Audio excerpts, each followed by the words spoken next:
workout.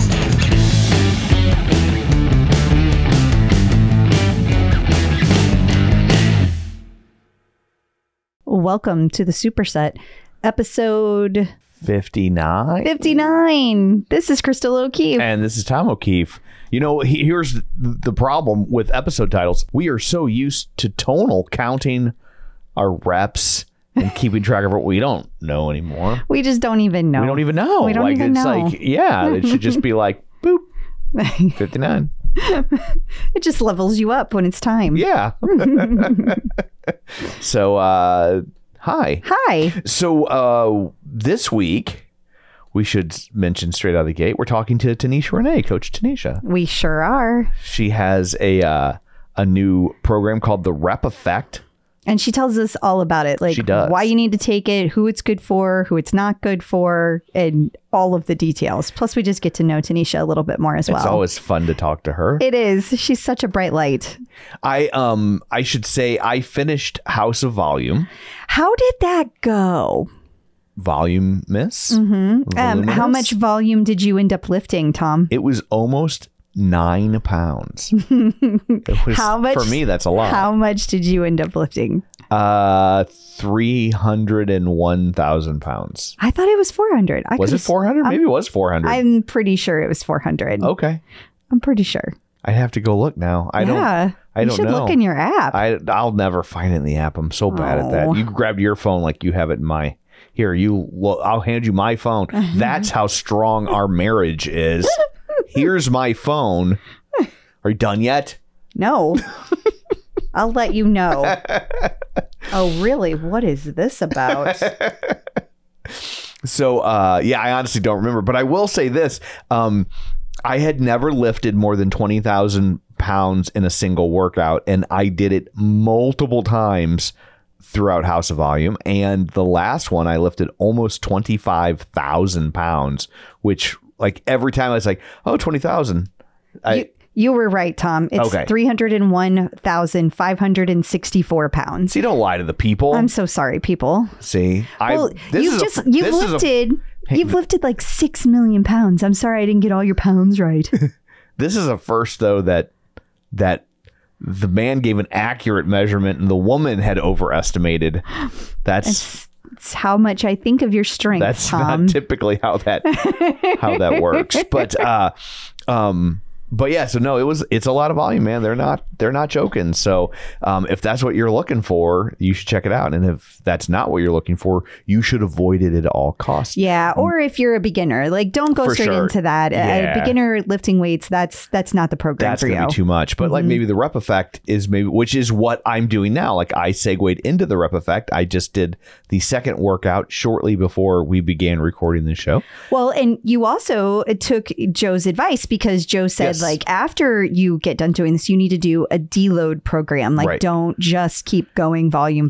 And you have done like 3 volumes in a row. Yeah, because I did like Go Big or Go Home, and then I did the Pyramid Pump, and then I did the House of Volume. So I was like, oh, well, this seems like a good time. Plus, I put on some weight on the cruise that we took, and What? so I thought, well, this seems like more of a get lean program. Yes. So I'll try and like get some of that weight back off before things get out of hand, and also I've already done a bunch of volume, right? So it just seemed like that it was good timing all around. So That's one of the things I really love about Tonal is you're able to work out in different ways and still be making progress. Like you did this large lift for 12 weeks in a row, and then you can pivot and Right. then you're still lifting. So it's not like you're going to lose all the gains that you just did. yeah, it's funny. Like I did almost 11,000 pounds on the one I just did, Right. which used to be like, oh, I hit 10,000 pounds, and now it's like even on the lighter ones, I'm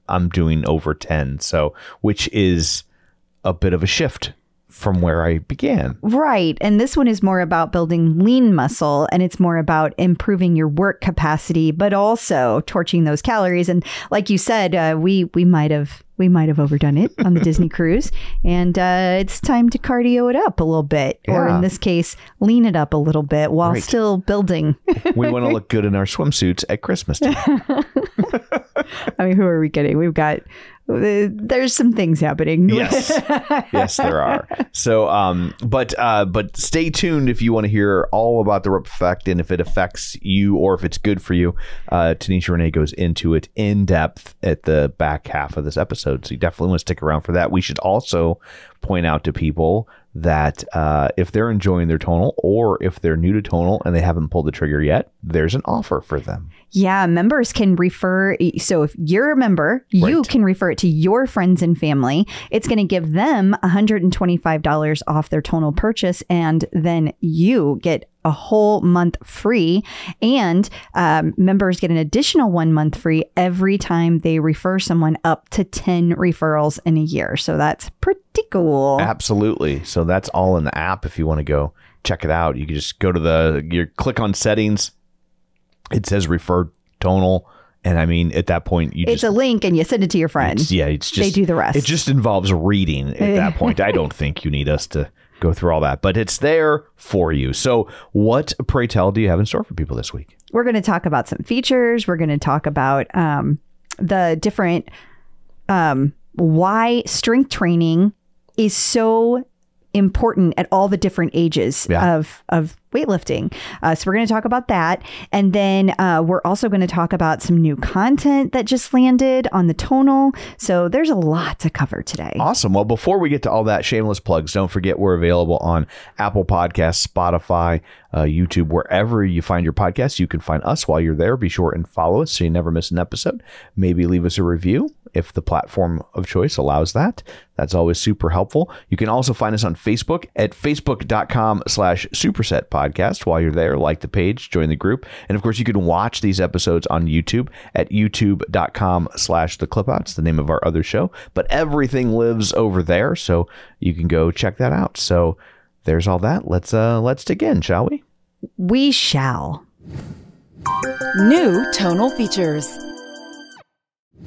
All right, Tom, I know you promised new features to the people, but before we jump into the new features, I just realized something we probably should have said at the top of the show. Uh-oh. And that is, we're going to take a little break. Oh, that's right. Yeah. Not a big one. Right now. Thanks for tuning in. Bye. Yeah.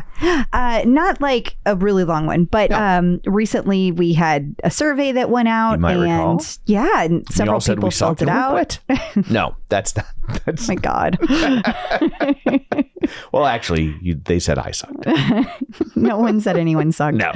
But so we have collated that data and we're going to make some tweaks to this show. Yeah. I don't think it'll be radical, but it just takes some time to get those moving parts together. So we might take an extra couple weeks off in between episodes. So don't fear not. Don't think we disappeared on you again. We will be right back after this episode. Not after I say we'll be right back. It's not like Saturday morning cartoons. After these messages, we'll be right back. So anyway, new features. New features. Okay. So similar workout suggestions are now available on your tonal. Yeah. Now it had already kind of like they had given you workout suggestions, but these are similar workout suggestions in that they're like, okay, you've taken XYZ programs or XYZ workouts. Here are some that you liked, and here's some new ones that we think you'll like based on how you rated the other ones. Right. So that's pretty cool because now you're going to be able to see, okay, I really needed to work on just arms and I've been doing all arm workouts. Well, that's what you're going to be given suggestions for. Right. So that's great. I would love to see that maybe grow over time and become like, hey, you've done all arm workouts. You need to take a break. Don't forget your legs. And try this other thing, right? Stop skipping leg day. Right. But because I do sometimes wonder, like when we were talking earlier about doing all the volume, like when is it time to stop and do the other thing? So like it would be nice to see that, or even if they're side by side, like if don't forget to try this, you could also, but I still think that's great that because I do struggle with that where if I am in a certain mode, if I want to lift a bunch of weight or I want to do a bunch of more cardio based stuff, I'm like, I can't always tell by the names and I don't want to have to scroll through all the individual days of a program. So like, I think that's a wonderful new feature. I do too, but I feel like I also need to clarify this is going to be working on workouts that you're considering. So Tom, you know how you go to the Tonal and you're like, oh, what should I do next? Right. Well, let's say you pull up the rep one that you're doing that Tanyshas is going to be teaching. Well, let's say that you are looking at it. It's going to have workouts that are similar to what you're already considering. Okay. As well. And so it's super easy to do. You're gonna see this little pill-shaped button. Right. And it's gonna say similar workouts. But when you click on that, it's gonna be other workouts that are based on what you are already considering. So very simple. Awesome. Smart View is getting an update, or got an update. You did get an update. Yes, it has already occurred. So now you're going to be getting your movement patterns to gauge your form and provide coaching to help you improve. And some of the moves, like the standing face pull, the on Tonal camera is also going to be used for an additional perspective. So Tonal's, what's new about this particular feedback is that you can now tap into Smart View to see all of your recorded sets that have been tracking your form improvement over time. So sometimes you could only see the ones that they told you to improve. Okay. And now you're going to be able to see all of the different moves that you did. I feel like that's helpful. So then you're going to be able to look at all of your set videos. You're going to see how you've improved over time. It's awesome. It also feels less like you're being scolded. Here's all the things you did wrong. Well, only recording the ones you did wrong, that did feel like very calling you out. Like, yeah, you know that one squat you didn't do right? Yeah. There it is. It's on camera forever. That's why your butt doesn't look how you want it. That was the magic squat. You skipped it. That last squat meant everything. So there was a good blog post on Tonal this week about it's never too late to start strength training, just about the importance of strength training as you age, which I think is super important, because I feel like a lot of people feel like lifting weights is for young people. Yeah. And for women, for men. Right. A lot of women think only men should be lifting weights. That it's a young man's game. Mm-hmm. And you need to italicize both young and man. Like a lot of people have that perception. Absolutely. And it's not true. You know, it's funny. If you think back to when we first started actually recording this podcast a couple of years ago, we found an article that has stood with me, like it's stuck in my mind. Mm-hmm. And that is that, like, if there is one thing that you can do to live longer, it's strength train. Yeah, I remember the article because it stuck in my head too. And it asked a whole bevy of personal trainers. And they were like, if somebody can only do 20 minutes 3 times a week, that's all they got. That's all you're ever going to get out of them. What would you tell them to do? And every single one of them said strength training. Yeah.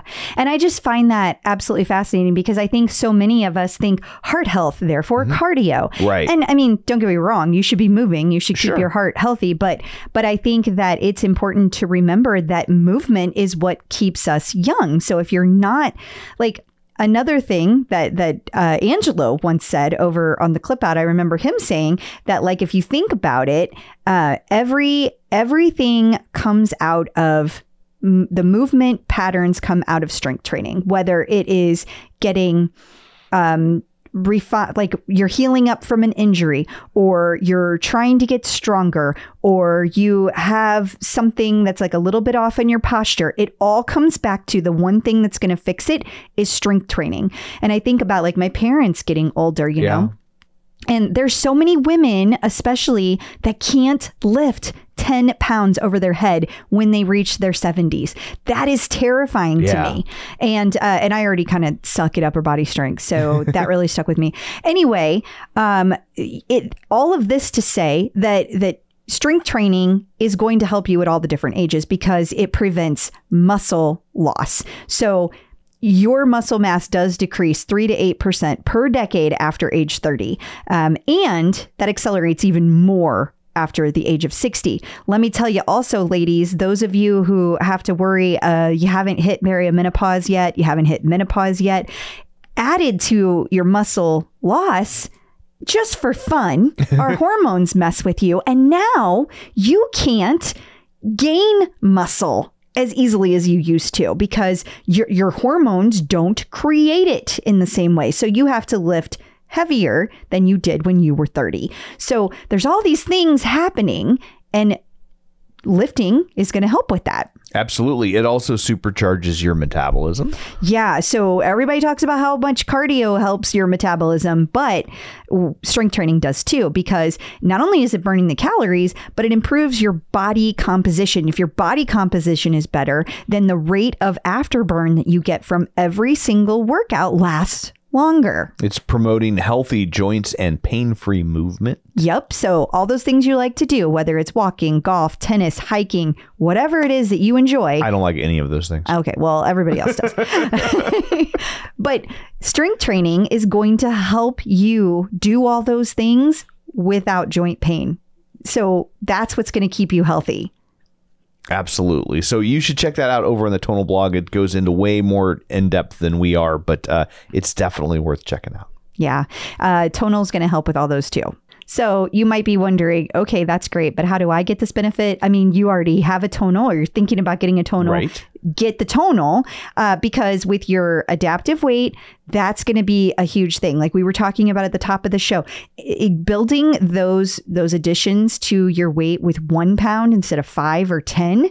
That's huge because not only are your muscles getting benefit of that, your joints are getting benefit from that. That's great if you can swing a weight, but if you can't lift it and have the joints support it, that is not necessarily helping you. So Tonal's going to help with that. Obviously, they also have tons of content. Right. No matter what while you want to stay active as you age,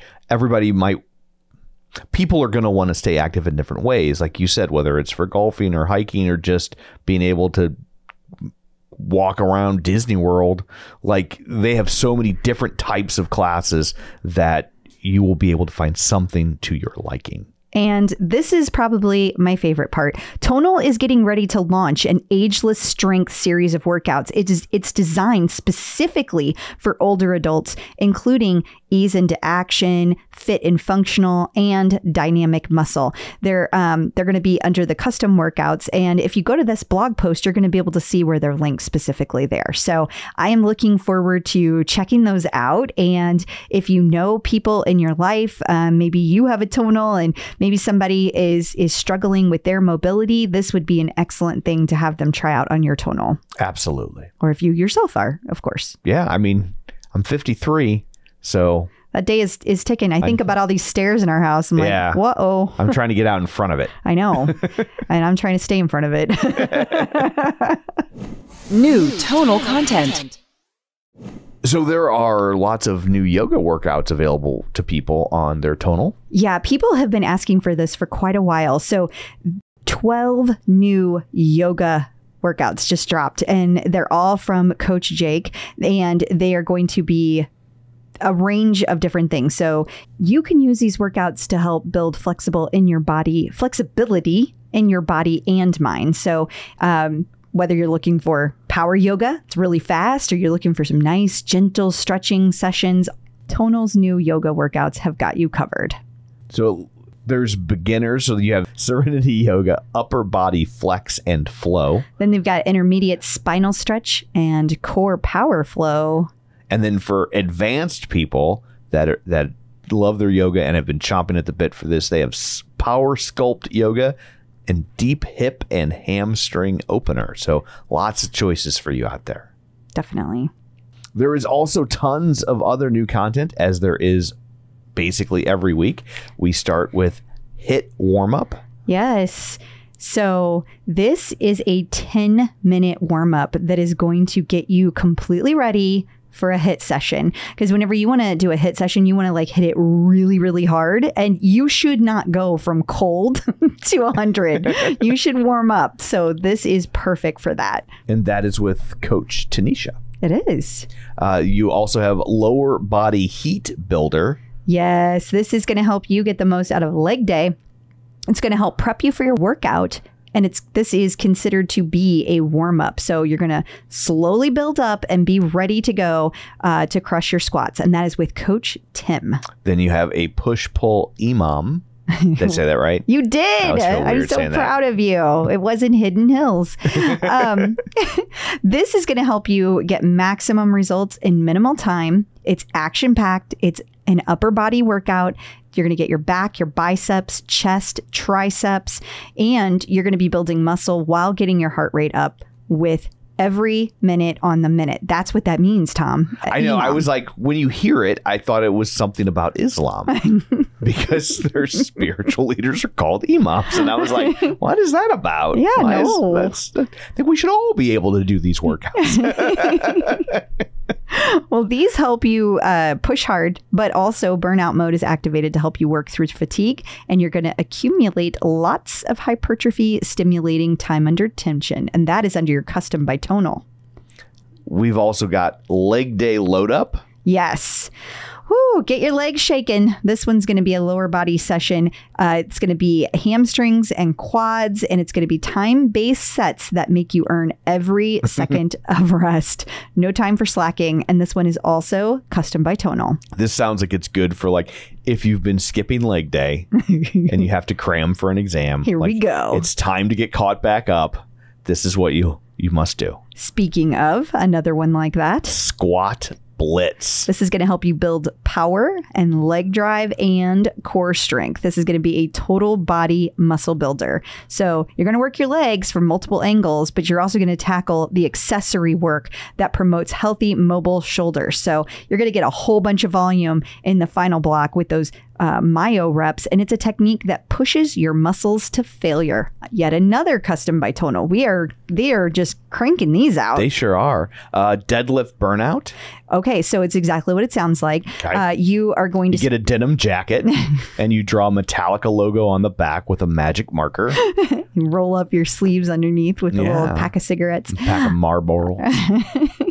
But in reality, you're going to speed up your gains with this efficient full body pull workout. So this is going to help you reach failure and activate more muscle fibers. You're going to work your lats and biceps before tackling a series of barbell sumo deadlift cluster sets. Wowzers. Goodness. And finally, posterior chain power, which I feel like should have been in conjunction with squat blitz. I agree. But this actually is more about your core. I know because it's, I hear posterior. I know.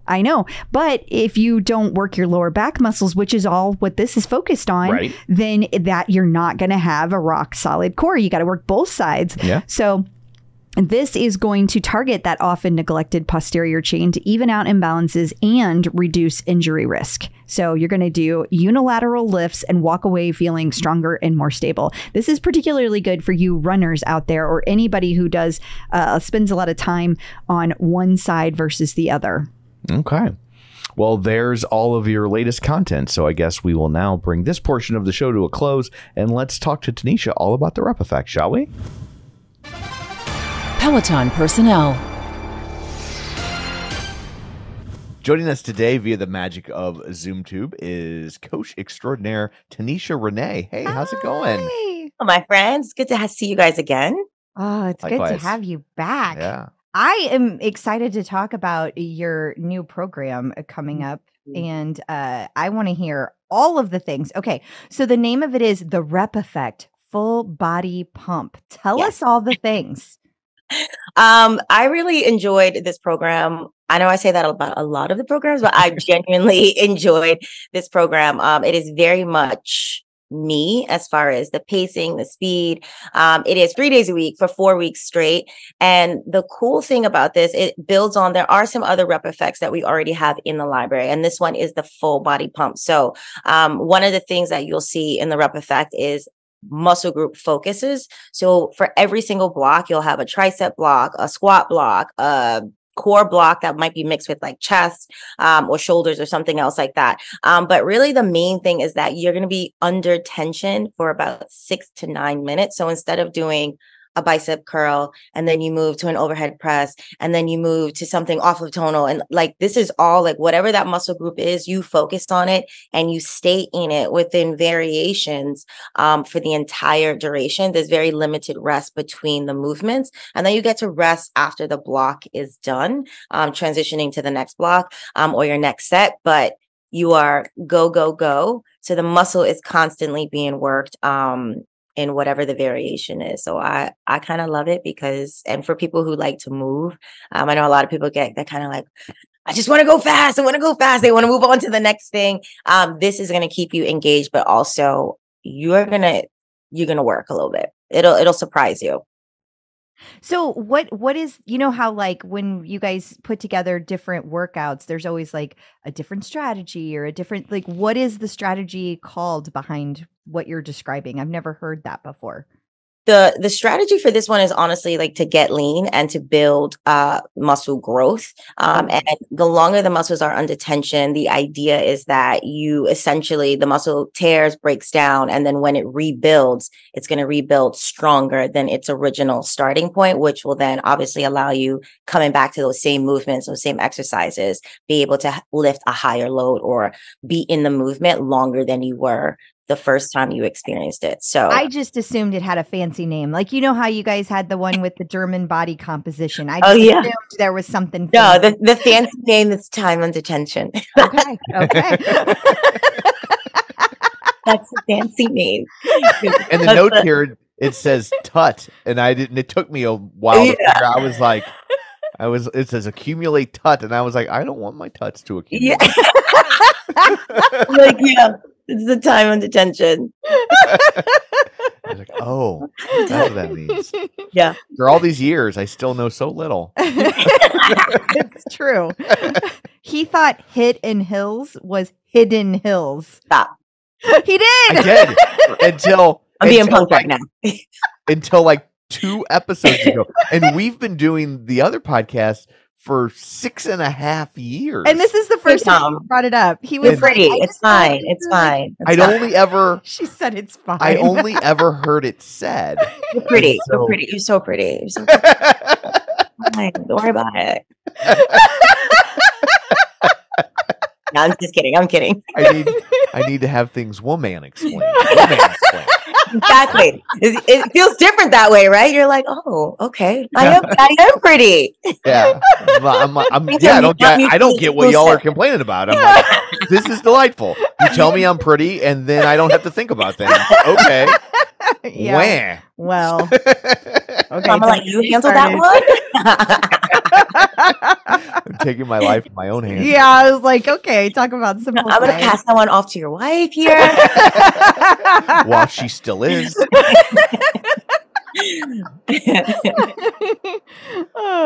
Okay, so now whenever you're doing these workouts, is there some kind of muscle confusion happening? Is it because you're talking about like there's a block? So if you do like a squat block, a bicep, and then triceps, it sounds like you're doing like several minutes of those at a time. Is that accurate? You are. So you're going to be in every single block.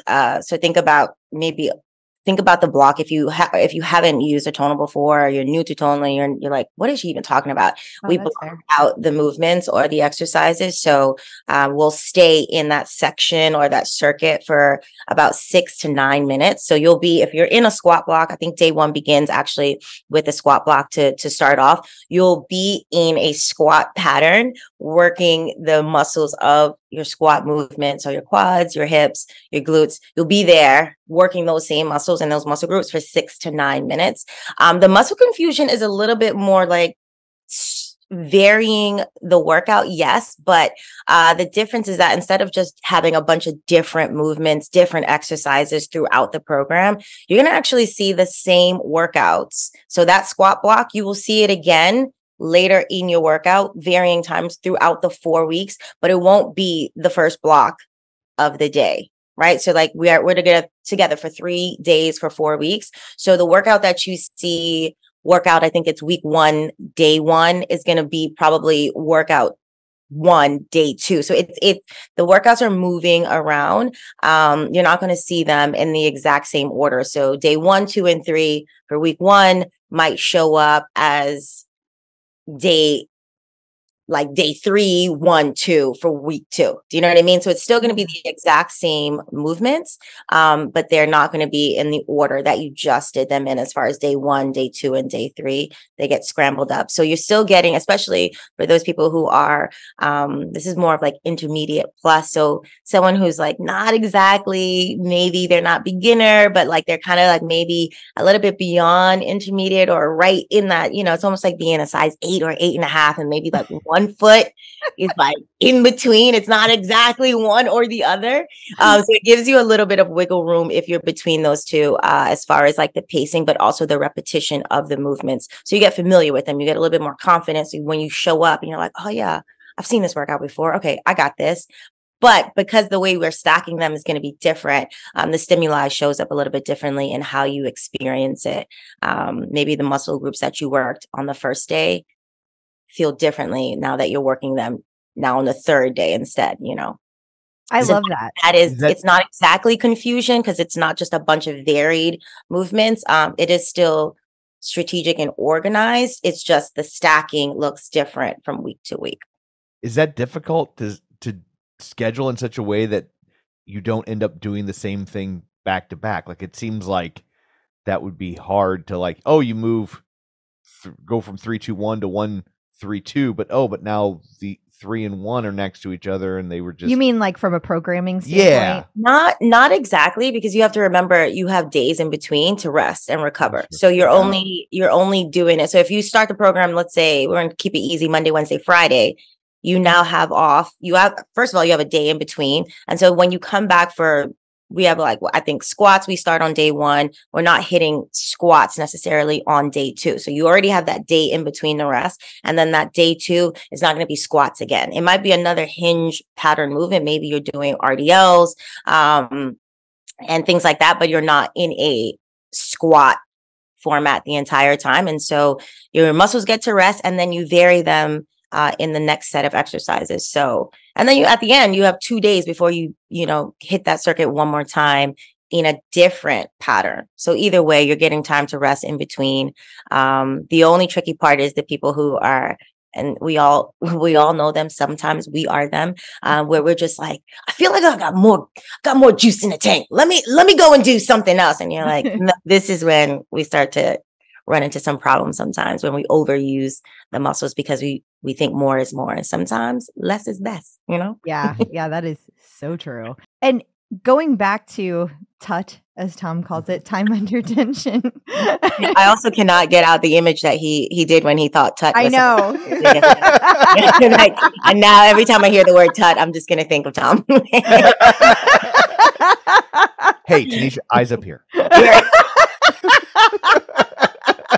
I was looking straight ahead. I'm not even looking at the camera right now.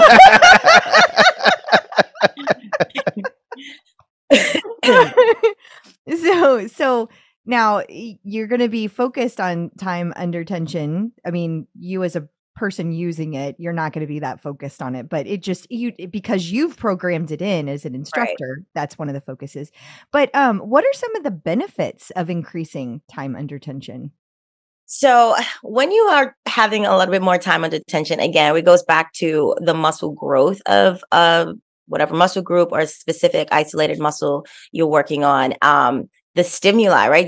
Anytime you're in anything a little bit longer, even if it's just a couple of seconds, if you sit in a squat, just a couple of seconds, a little bit longer, the muscle gets to grow. And also you as the user performing the movement, you get a little bit more comfortable, right? Sometimes you have to sit in it, you have to breathe through it, but for me, I find it's mind body. Yes, my muscles are growing. They're learning to endure the stimuli a little bit longer, even at incremental amounts, so that the next time I'm exposed to that stimuli, I've already been here for 6 minutes. So now if I want to go, the next time I come back to a squat and I'm going to sit in it for 6 minutes and 30 seconds, My body has already experienced 6 minutes under this tension.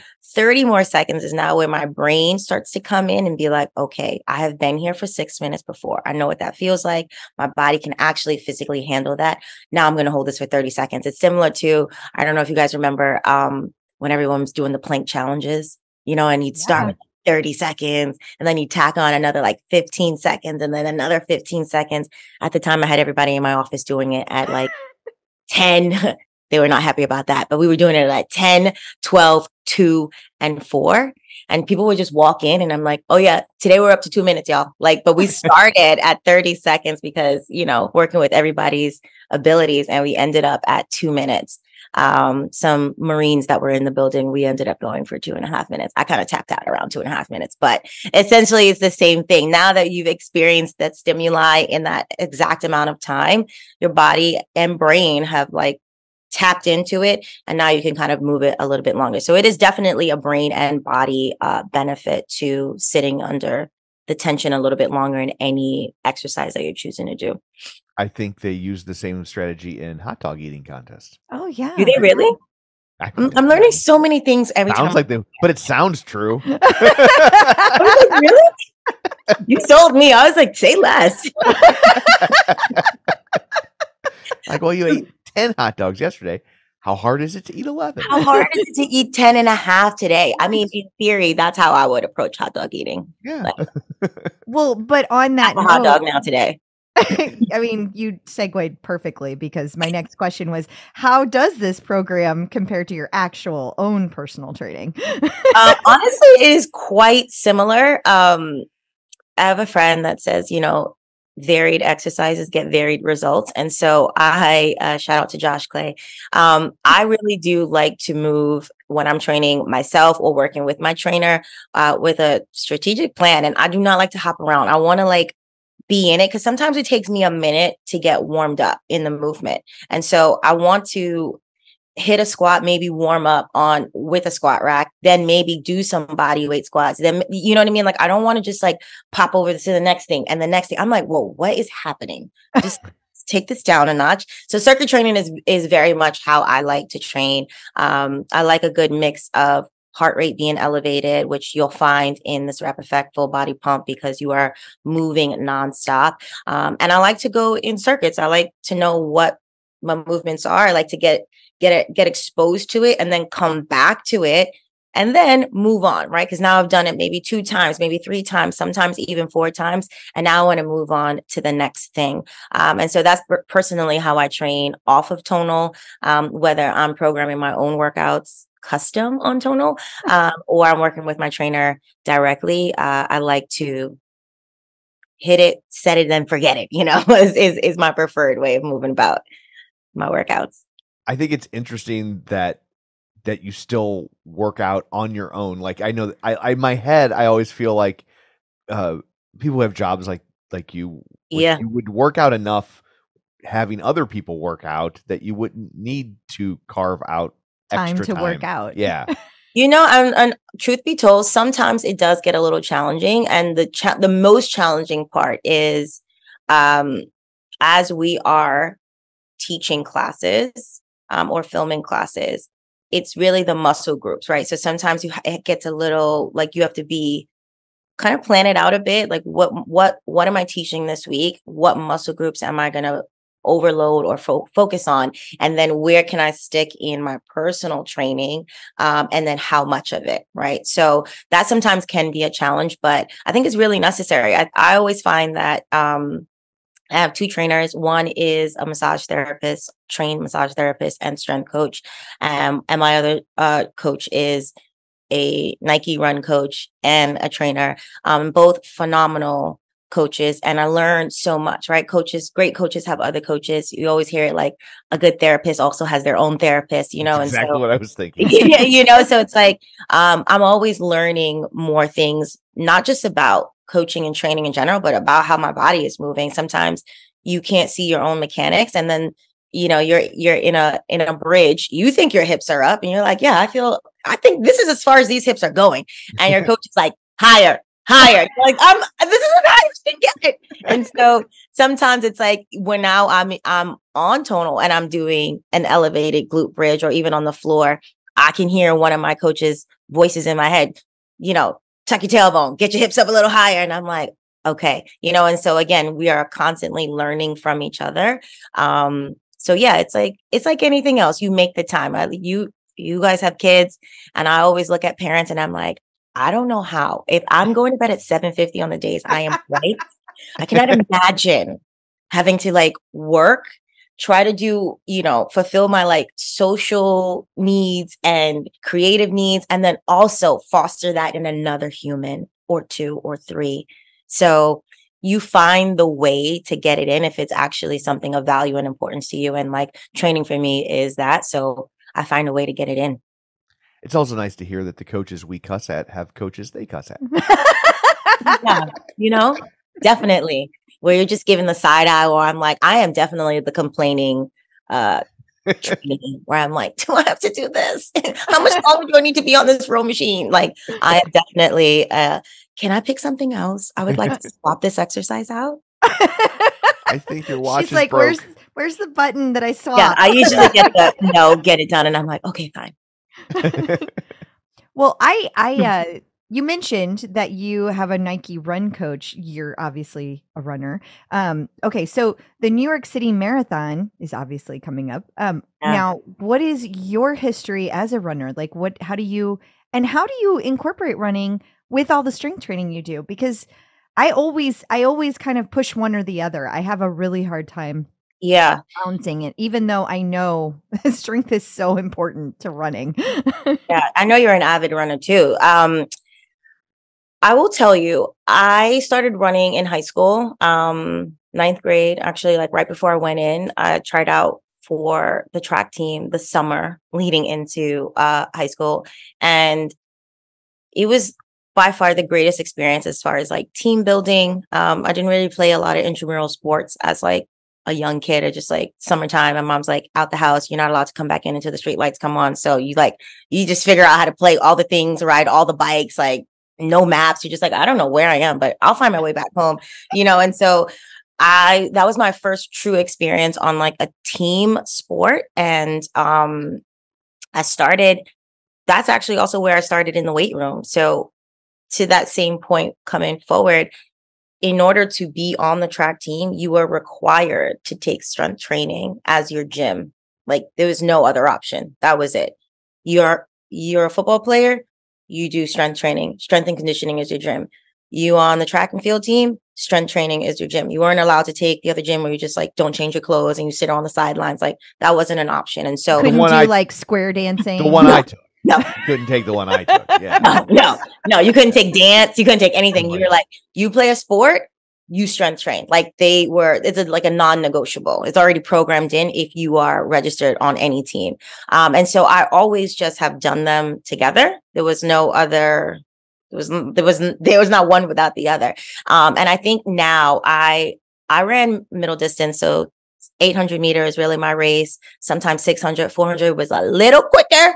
And I think over the years, the idea of running long distances was never 3 miles was already ooh, we running in Van Cortlandt Park for how long is this race? 3.5 miles. Okay, great. Amazing. In the winter with and so leaving high school, moving into college, and I didn't run track in college, but that's when I started to pick up long distance running. And for me, it was more of the mental challenge. I was okay, all of the conversation I had to have with myself in order to make it to the finish line, because think about it, I'm just running around that track twice and that's my race.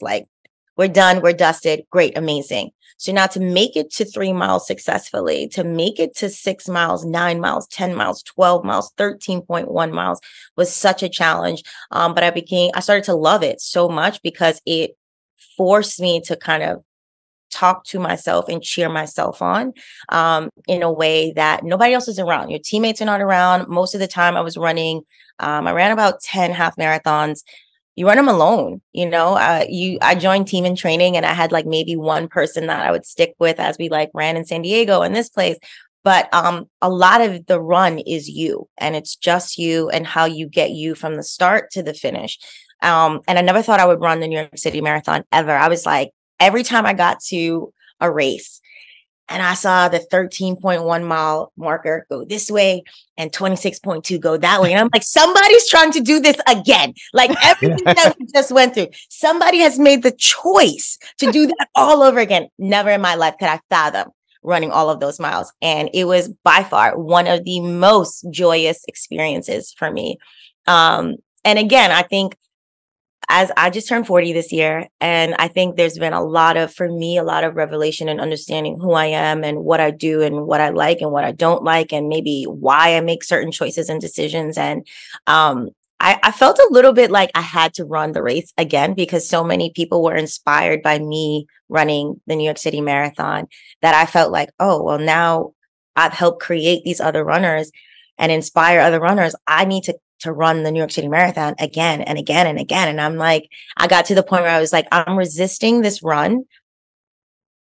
I don't want to run 26.2 miles again. I love running, but I think trying to force myself to be a distance runner was taking the joy of running away from me. And so I'm now in a new space of running where I'm like, no, I really love 3 miles.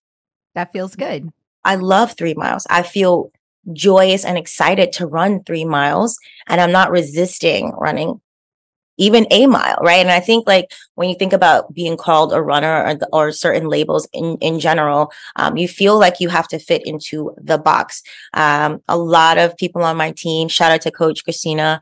She's also a Nike coach, a Nike running coach. Shout out to Coach Ash. She's getting ready to gear up for her own Ironman. Shout out to Coach Woody. She's about to run a half marathon. I think the Disney half marathon at that. So, we have a lot of runners. Coach Joe has taken up more running with his fiance, Tina. And, Coach Akeem is a massive runner, also came from track and field. Coach Tim gets a run in every once in a while. And I think it's just like important to remind people that the labels are imaginary, right? Like if someone decided that a runner is anyone who runs around the block, you can call yourself a runner. You can sign up and get, merit badges, or you get some kind of like, I don't know, discount at the grocery store if you run around the block every day. You're like, I'm a runner. And so you are. Like if you run, if you enjoy running, if you do it in any level or capacity, you are a runner. And so my identity around running has like recently shifted to, I don't have to be a long distance runner to be a runner. I don't have to even run races to be a runner. And so that's kind of where I am right now. I'm rediscovering my joy of running now that I've taken the pressure off of myself to have to run distances that I really don't want to anymore. I don't blame you. Life is too short to do things. Sounds like me too. Yeah. Same. Said by the guy who's never run a mile. Yeah, he's like, I don't blame you, T. You know what? You're talking about the split point with the 13.1, and all I could think is they should put up one of those apartment signs that you always see. Like if you lived here, you'd be home by now. Like you'd be. I put mine at mile 0. But you're right about the labels, because it's so funny. You said at the beginning of that, like, oh, you're an avid runner. I'm not, though, because I'm slow. Like I automatically take myself out of that equation. And you shouldn't. As someone who doesn't run, as a complete outsider, I've never seen a group of people so apt to say, I'm not that, who do that thing multiple times a week. It's true. And it's not, it's all, I mean, you just kind of, you were talking about how you're getting to a headspace where you don't do that anymore, but the whole run up was, oh, I run all the time, but I'm not a runner. Like so many people say that. Yeah. It's so, yeah, it's so weird. It is interesting. It is interesting but again, it's right. It's how we identify with a lot of things because of outside pressures. Not really like if it was up to us, we'd be like, yeah, I identify as such and such, and like this feels right and authentic to me. But because of outside either perception or labels, you kind of take them on as your own, and like so you have to like sometimes unlearn a lot of things. I think that comes with like age, giving yourself some grace. But yeah, it's taking me a little bit of time to be like, no, I am still a runner, even if I don't run 30 miles, even if I'm not running 10 miles, I'm like, that still does not discount me as a runner. So I just wanted to state that for anyone who might be listening, that's like, you know what? I like to run around my cul-de-sac. I like to run up and down these stairs in my house. And because I used to do that too, like when it was way too cold outside, I would run I grew up in a 2-family house. And so from the top floor to the basement, I would run all the way down and up, and I would set my timer, and I'd probably run for 30 minutes up and down about 3 flights of stairs. Sometimes I tried the front door and run downstairs, back in and back out. Like, so yeah. I tried that once and the dog almost killed me. Like the dog tried to chase Well, we only had a cat, and the cat was terrified of like, what is she doing? You know what? Over here. So you have that issue.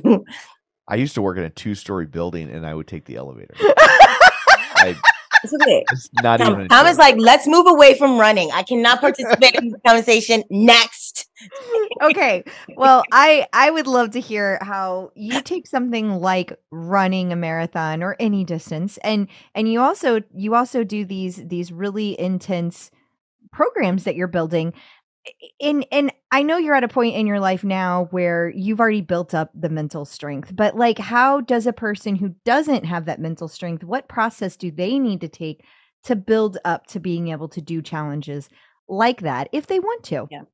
Yeah. If you're just starting out, whether it's resistance training, whether you're just starting out as a runner, if you're new to movement and in general, my first suggestion is to make smart, attainable goals, right? So start small.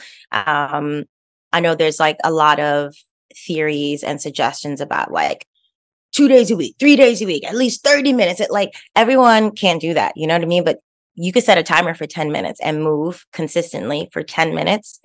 Even if that's twice a week, right? And you build up, and it's like, okay, I did this for 2 weeks. I was really consistent on doing this body weight circuit. We have 10-minute quick fits on Tonal, right? Like you have that ability. We don't discount, because we understand that sometimes you don't have the time, or for a person who's new, to think about being in a workout for 45 minutes, even 30 minutes sounds like it takes me 10 minutes to get to work driving in my car. Like, you know what I mean? It might, depending on how you're looking at it, that might be challenging. But 10 minutes, most of us can't really get too far in 10 minutes.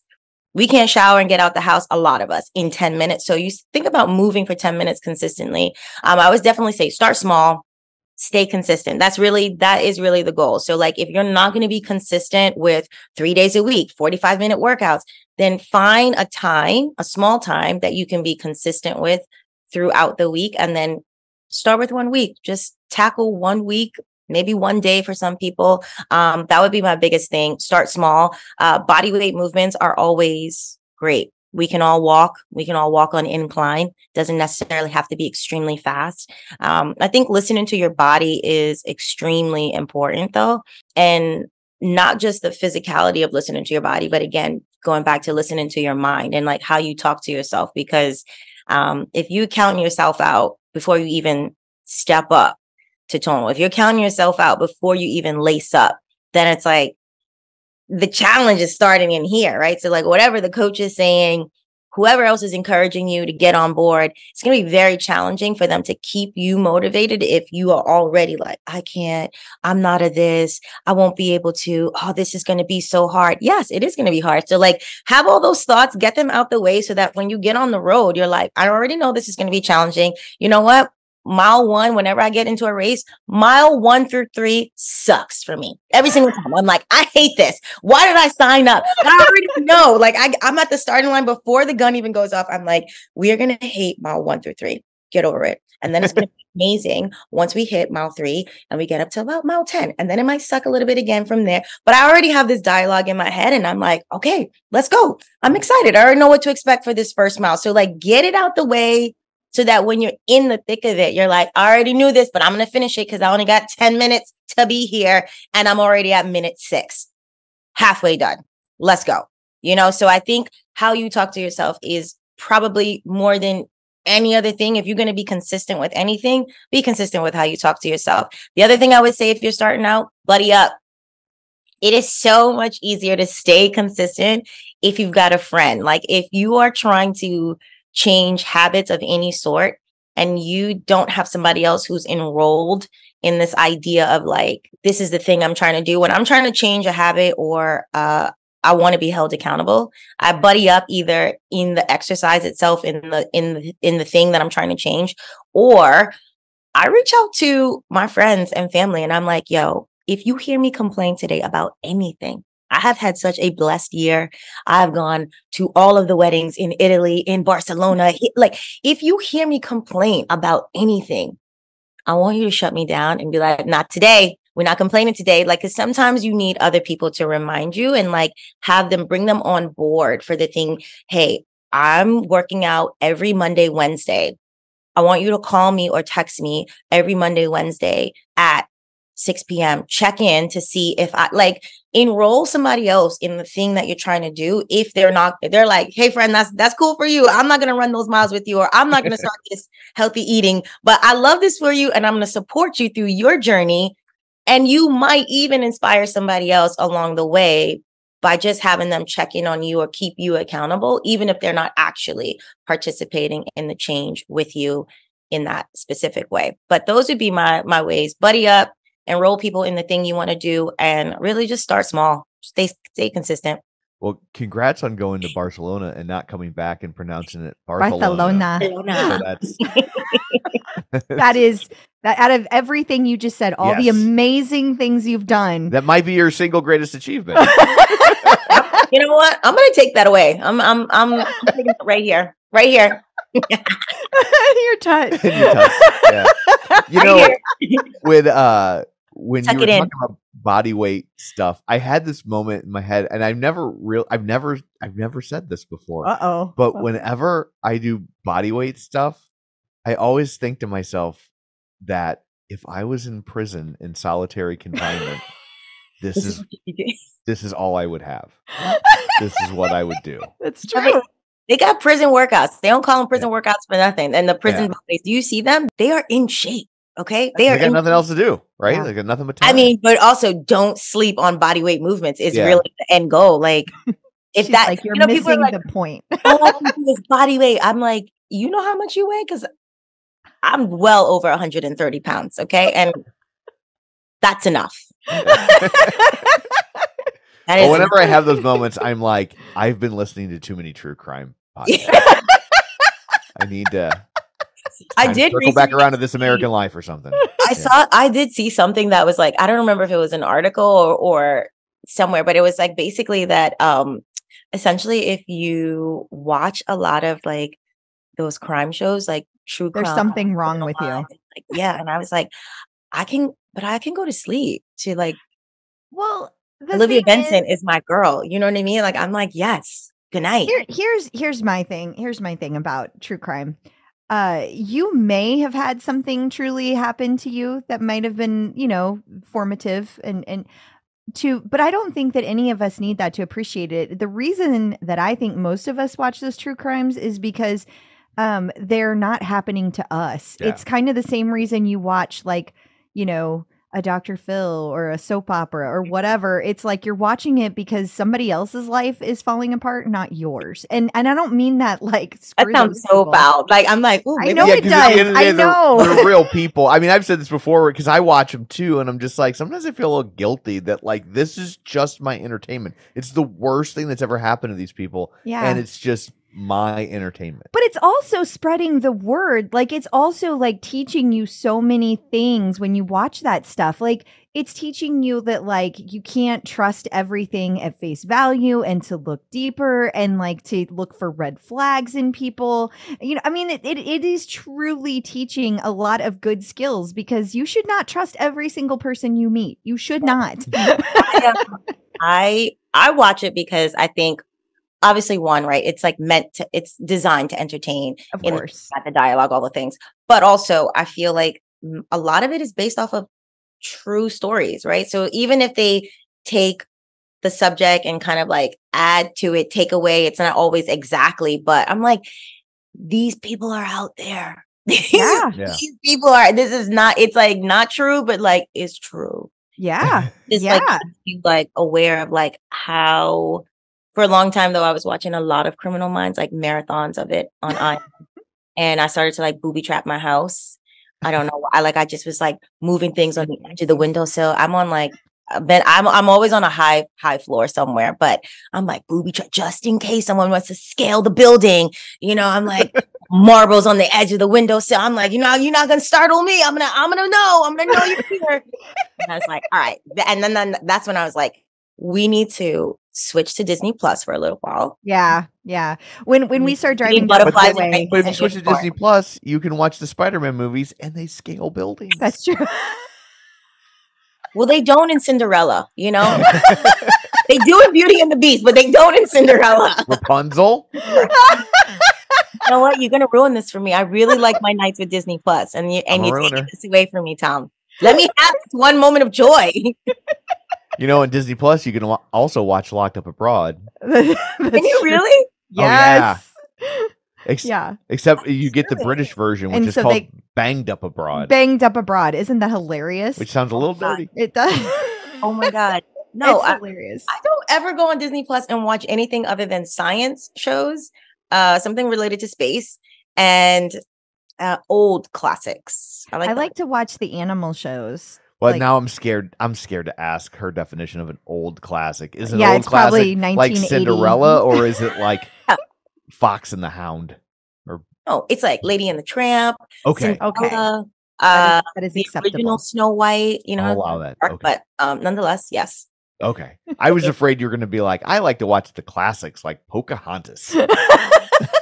Technically, Little Mermaid is kind of like those are still classics, though. Like we can't modern classic. They are a modern classic. Yeah, a modern classic. The classic to me means old, and I'm just I was born in the early '80s. Like I mean, it's classic for me. Right? Yeah. Little Mermaid came out when I was out of high school. So here's the thing: as you get older and people's references get younger, you're like, that was like yesterday. Oh crap, that was 30 years. When did that happen? And you'll be like, anyway, it's 8:00. I need to go to bed. Yeah.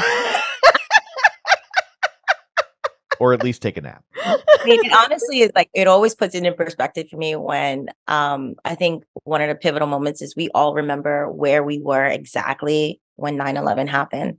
And when you ask anybody where they were and like share experiences and someone says, I was in 3rd grade or I wasn't born, or, you know, you're just kind of like, oh, okay. And now reality has actually set in for that's just happened. Yeah. Especially when the person telling you they weren't born yet is like your Uber driver. Yeah. Right? Like, or your boss. You're old enough to drive? Oh my God. That would be even worse. Someone of a same plane level feel like you're just like, don't talk to me. Actually, for the rest of the week, just don't even look in my direction. Thanks. That's way worse than being told you're not a runner. Yeah, way worse. Way more offended. Like, don't look at me. Don't look at me.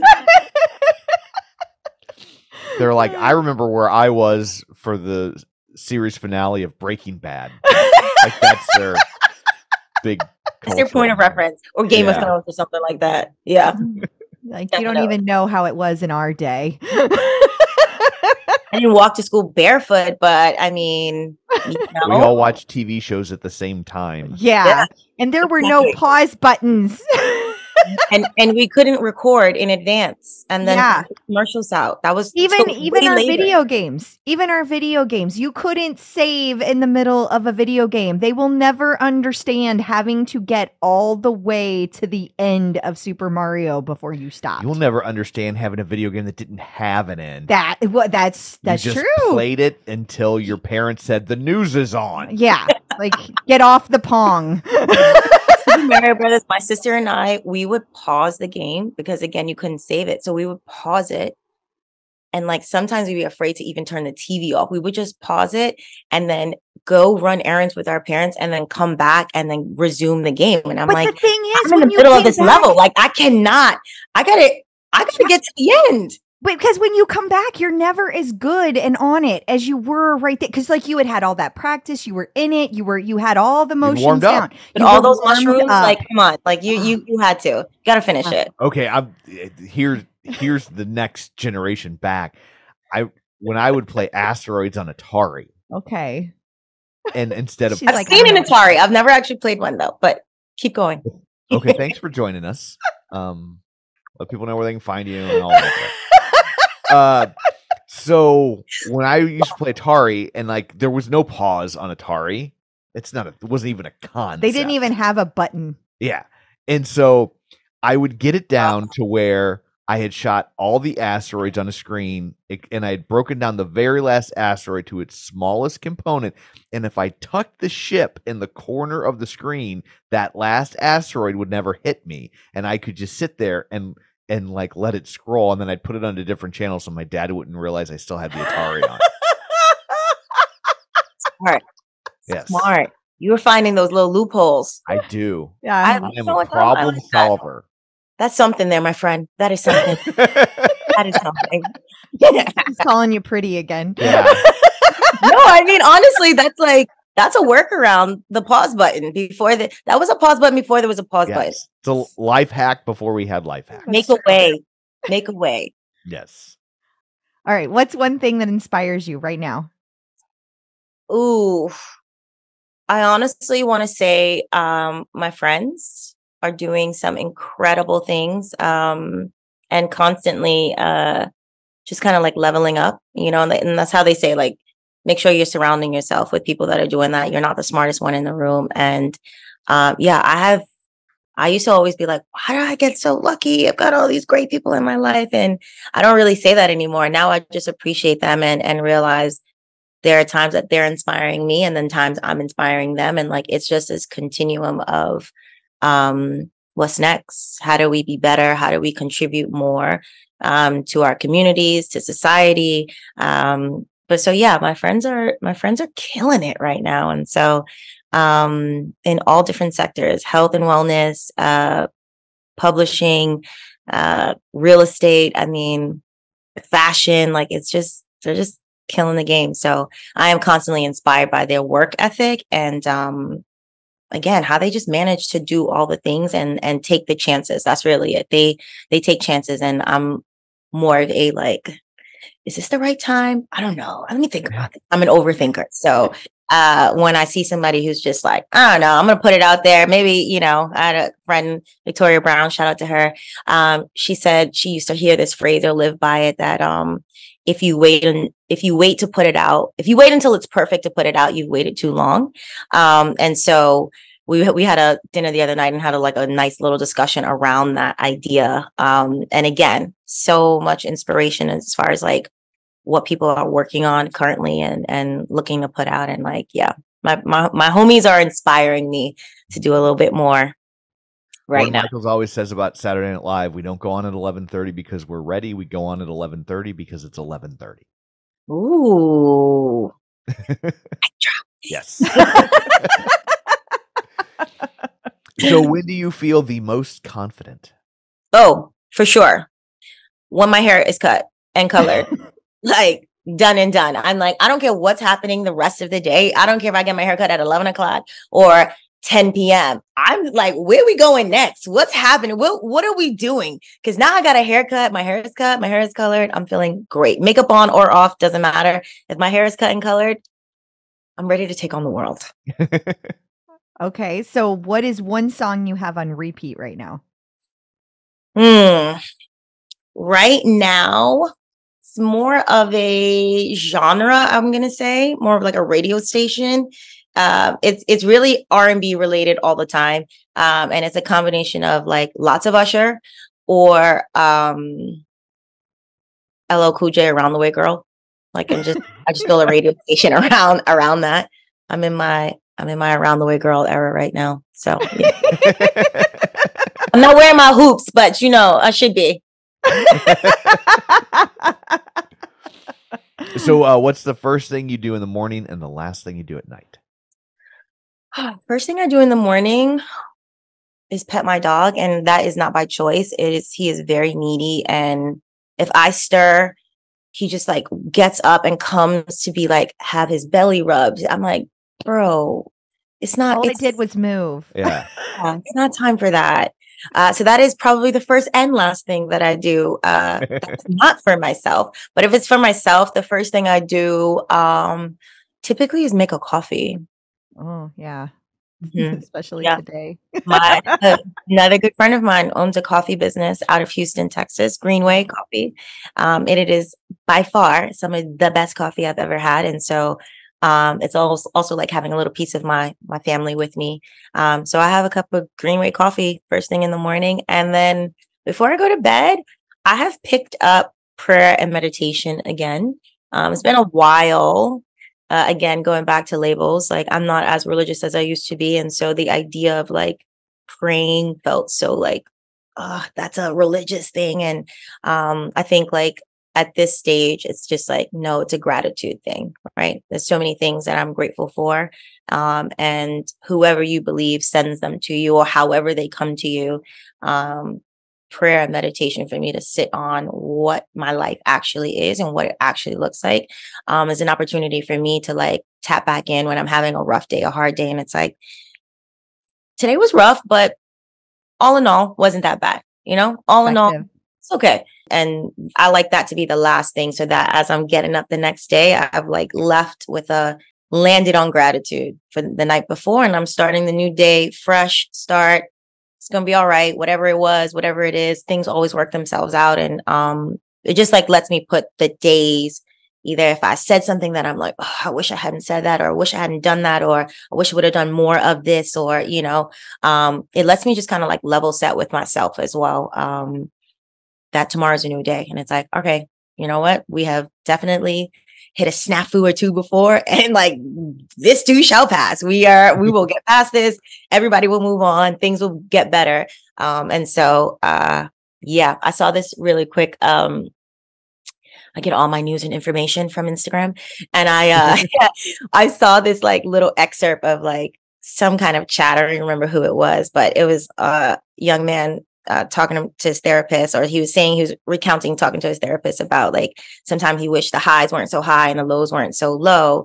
And his therapist was reminding him that like if you look at a heart rate monitor or EKG, like when the line is in the middle, you are dead, right? When you flatline, life is really about the highs and the lows, and like it goes down and then it comes back up. But it's movement, right? It's constantly moving, and that's life. And so when we are like at a standstill, we are not really living. So whether that's at a physical standstill or like a metaphorical standstill, to be moving and experiencing the highs and the lows is still progression, right? It's still movement versus just staying still in the one stagnant place. So lately I've been kind of thinking about that analogy when I'm feeling, the peaks and the valleys.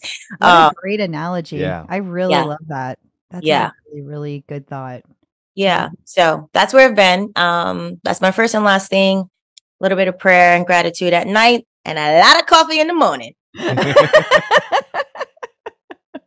So, okay, what is one thing that you could eat every day? There's a lot of things I could eat every day. I would probably say if I'm trying to reach out to my healthy folks, pineapples for sure. I could probably eat every single day. If I'm indulging a bit, I'm probably going to go with any form of carb. Like I want to say French fries, but I'm like, honestly, it could be mac and cheese.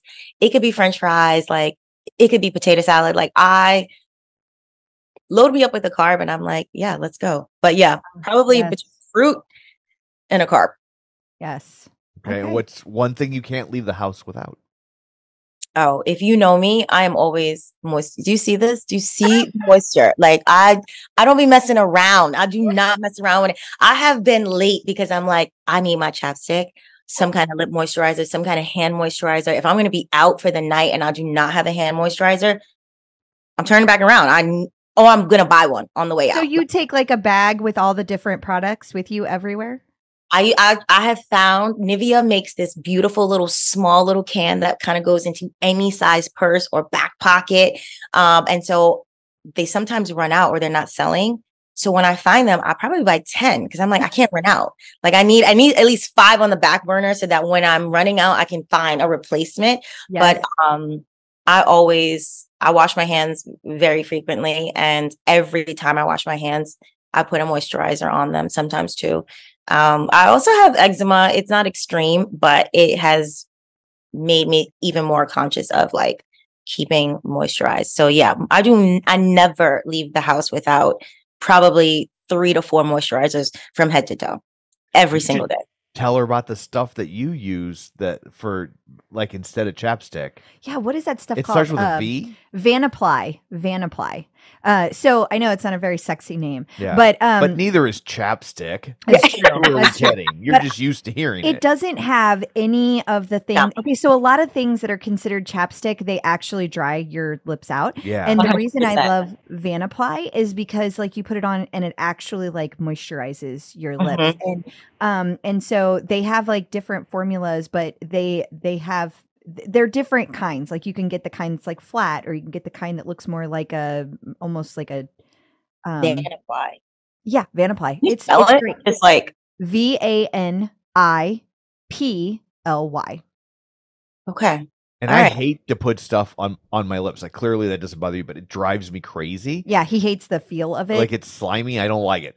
And I will say, I remember the one time we were like at a restaurant. It was in the dead of winter, and it was just like my lip just split open. and I was like, bad. "Oh, you need some chapstick." And I was just like, oh. And she had this stuff, and I was just like, and I was at that point, I was just like, my mouth is gonna hurt for the next 6 weeks. Like that's just what it's gonna feel like till spring now, right? And she gave me that stuff, and like instantly, like it didn't hurt. yeah. And it didn't feel weird or slimy or gross. I was stunned at And that is how well it recommended to me by my dermatologist because I had some like flare ups. It wasn't eczema, but it was like I was just having a lot of inflammation, and it was like, and so I was having a lot of dryness, and she was like, "Oh, try this," and it was amazing, game changer for me. Vanapply. Yeah. We'll be looking for it today. use promo code TCO at checkout. Joking. That won't work. That won't work. This was just Oh my a gosh. heartfelt endorsement. So, last question: what is one message you would like to leave your fans or people who use your programs with? I know some people get weird saying fans. I Not am. that you don't have them. I'm one but- of those people for myself. Yeah. I don't like that.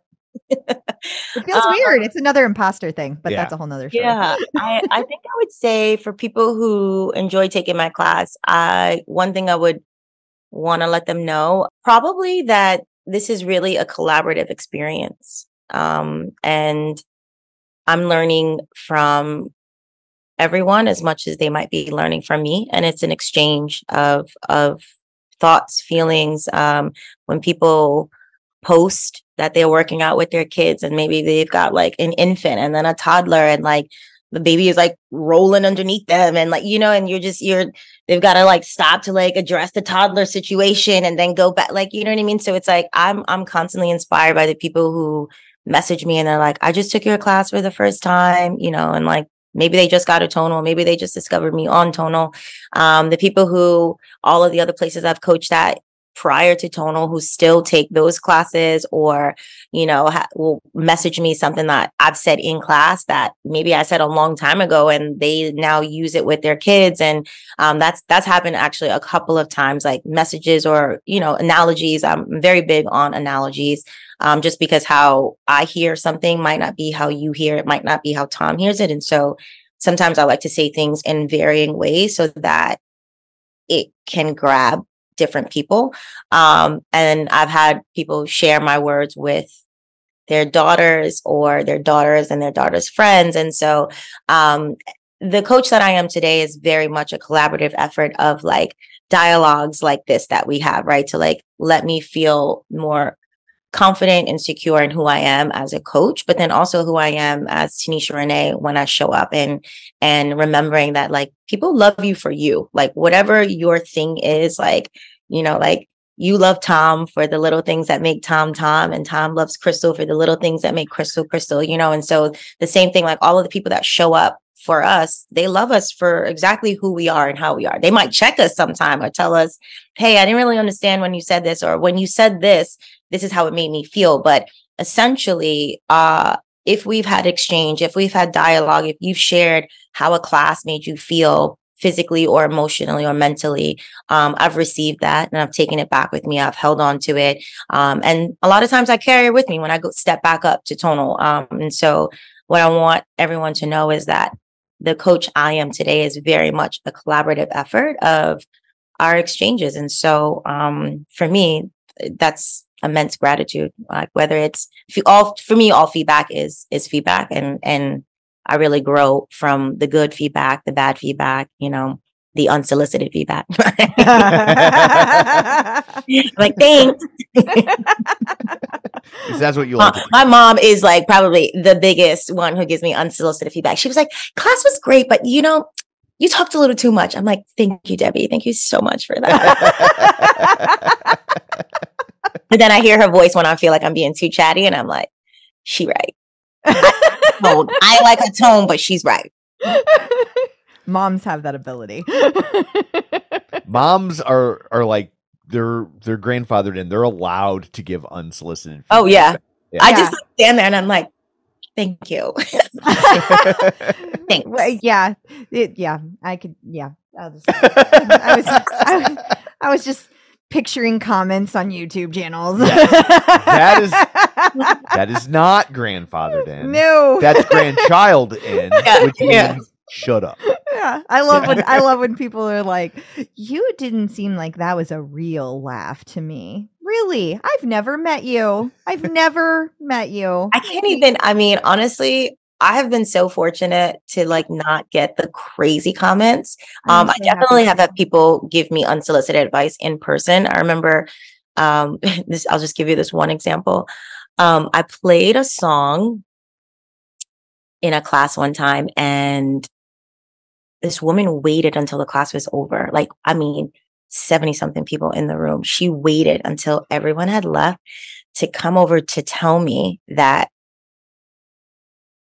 part of there was I think it was like Nas one mic, and she was upset that the messaging that I was given was something around like life is hard for everybody, right? And essentially my message is always just be nice, because there are people that are walking past you in the supermarket that are having all kinds of thoughts, all kinds of feelings. People show up to church, they show up to PTA meetings, and maybe they've just like experienced some domestic abuse, whether it's mental abuse, physical abuse, and you just can't physically see it. And they've got a fake laugh or a fake smile or whatever. And that is how they are coping and getting through. And you have no idea what people are actually experiencing. So just be nice. Just be nice. And she came up to me and told me that she does not come to class. It's an escape for her. And so she doesn't come to think about other people's problems. Oh, okay. And I just was, you're just kind of you're in the space of I want to cuss you out, but I know that's frowned upon in this establishment. So, but I'm also just in complete disbelief that you felt the need to wait until the room cleared to also share this message, and I just was like, oh. Would you like the proper response to that woman? Oh, there we go. I'm scared to know what you think the proper response is.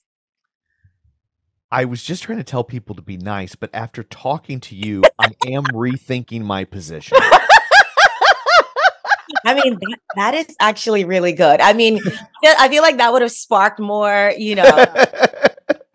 more drama in the moment. But yeah, it was very interesting to hear that comment. And so essentially, again, what I say, this was so many years ago, and that one experience has stayed with me as far as a coach and how I approach things. And even more so, my message is, this is what it is, but also my reaction in that moment would not, if I was the coach I am today, how I react now would not have been, it would have been a much more direct message. I think I was a lot more passive in that moment because, I was high on endorphins and also a little bit of shock.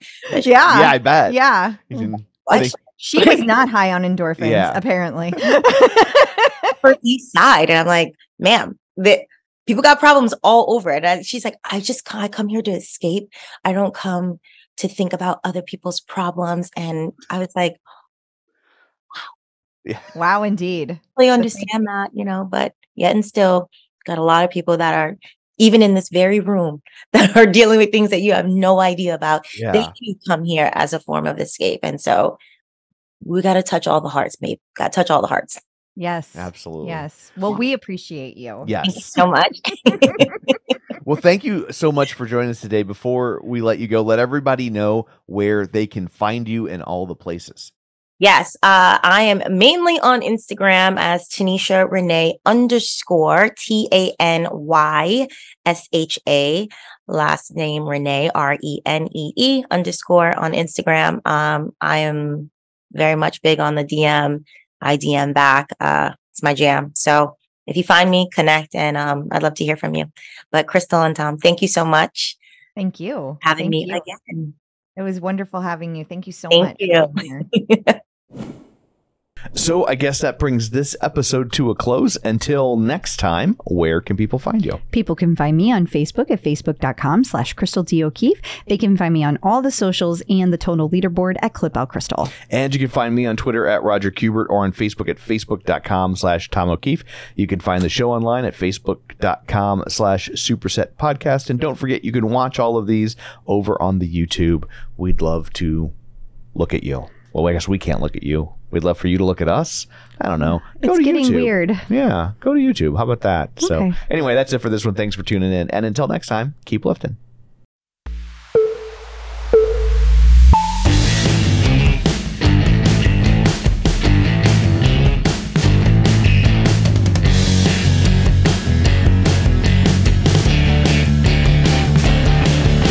Smart pedal, smart bar, smart training. There you are, customized, make it right. AI, form and vibe. Superset will show you what it's all about. It's a tonal workout.